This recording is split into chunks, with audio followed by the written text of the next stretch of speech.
बिस्मिल्लाहिर्रहमानिर्रहीम। अस्सलाम वालेकुम दोस्तों, क्या हाल है। आज हम बना रहे हैं लच्छा पकौड़ा, जो कि बहुत ही लाजवाब बनते हैं, बहुत ही मज़ेदार। बस आपने कुछ स्टेप्स को फॉलो करना है। तो इसके लिए सबसे पहले हमने बड़े बड़े साइज़ के प्याज लिए हैं। प्याज आपने इसमें इस्तेमाल करने हैं और वो बड़े साइज़ के हों। प्याज को इस तरह से दो हिस्सों में डिवाइड कर लेंगे, दो पार्ट कर लेंगे इसके। और इसके नीचे जो ये येलो सा पार्ट है, इसको हमने निकाल देना है, क्योंकि ये हमारी रेसिपी में वो कह लें कि एक ऐसा किरदार अदा करेगा जैसे कबाब में हड्डी होती है।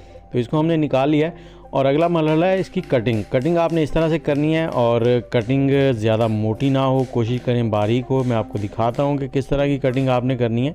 ये देखें, इतना मोटा साइज़ रखें। और जो हमने येलो पार्ट निकाला था, उसकी वजह से इसके जो लच्छे हैं वो बहुत आराम से खुल जाएंगे।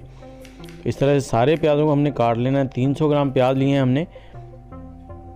और सारे प्याज़ों को काटने के बाद हमने इनको इस तरह से हाथ की मदद से, ये देखें ये साइज़ है, और हाथ की मदद से ऐसे आपने इनको मसल लेना है। और ये सारे लच्छे अलग अलग हो जाएंगे, प्याज खिले खिले से अलग से हो जाएंगे।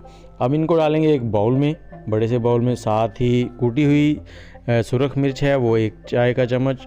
पीसी हुई सुरख मिर्च 1 चाय का चम्मच। हल्दी पाउडर आधा चाय का चम्मच। उसके साथ ही नमक आएगा इसमें 1 चाय का चम्मच। और धनिया पाउडर 2 चाय के चम्मच। साबुत धनिया नहीं डालना है इसमें, क्योंकि अगर साबुत धनिया होगा तो वो बाद में जब हम पकाएंगे तो वो अलग हो जाएगा, तो वो मज़ेदार नहीं लगेगा। और इसके साथ ही हमने गरम मसाला आधा चाय का चम्मच डाला है। इसमें क्रंचीपन लाने के लिए इसमें कॉर्न फ्लोर के नाम से आपको बाज़ार से मिल जाएगा, 4 चाय के चम्मच हम इसमें डाल रहे हैं। इससे क्या होगा कि पकौड़े जो हैं हमारे वो बहुत ही क्रिस्पी से बनेंगे। और इस सब को हमने मिक्स कर देना है। और जैसे ही हम मिक्स करेंगे, प्याज जो हैं वो थोड़ा सा पानी जो है वो रिलीज़ करेंगे। तो इसमें हमने पानी ज़्यादा नहीं डालना। और सब्ज़ धनिया हमने काफ़ी सारा लिया है, उसको इस तरह से काट कर डाल देंगे। सब्ज़ धनिया इस रेसिपी में बहुत ही ज़बरदस्त लगता है। ये देखें,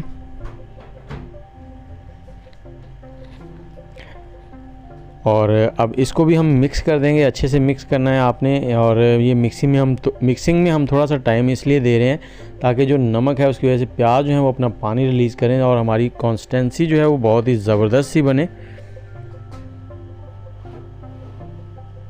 ये देखें, ये प्याज हो गए हैं जी मिक्स। और अब हम इसमें डालेंगे चने का आटा, बेसन जिसको कहते हैं। तो ये 1 कप हमने लिया है, आधा कप डाल लिया है। इसको मिक्स कर लेंगे और आधा कप बाद में डालना है हमने। पहले इसको मिक्स करेंगे, अच्छे से मिक्स कर लें इसको ऐसे।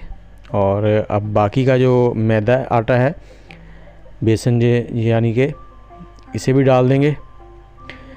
ये हो गया जी मिक्स। और अब हम इसमें 2 टेबलस्पून, ज़्यादा नहीं, 2 से 3 टेबलस्पून पानी के डालें। ये देखें, थोड़ा सा पानी हमने लिया है।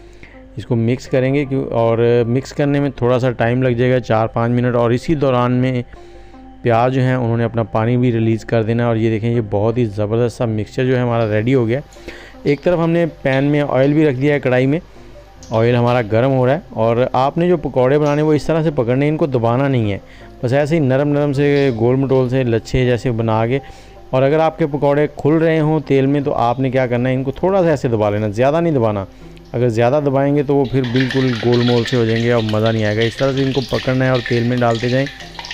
और मीडियम फ्लेम पर आपने इनको अच्छे से गोल्डन सा ब्राउन कर लेना है, जो कि बहुत ही ज़बरदस्त सा फ्लेवर आएगा। इस तरह से पकौड़े बनाएं। और जैसा कि बारिशों का मौसम भी आ गया है, तो बारिश के मौसम में दोपहर की चाय के साथ ये गर्मा गर्म से पकौड़े हों प्याज के, तो क्या ही कहने। और ये पकौड़े सियालकोट में एक दुकान है, वहाँ पर बहुत ही ज़बरदस्त तरीके से बनाए जाते हैं। और बहुत ही कह लें कि लोग दूर दूर से उनको खाने आते हैं। और ये हमारे पकौड़े हो गए हैं रेडी। और इसके साथ ही अगर आपको वीडियो और रेसिपी अच्छी लगी हो तो कमेंट और लाइक ज़रूर कीजिएगा। इसके साथ ही मुझे दें इजाज़त। इंशाल्लाह बहुत जल्द किसी नई वीडियो में हाज़िर होंगे। दुआओं में याद रखिएगा। अल्लाह हाफिज़।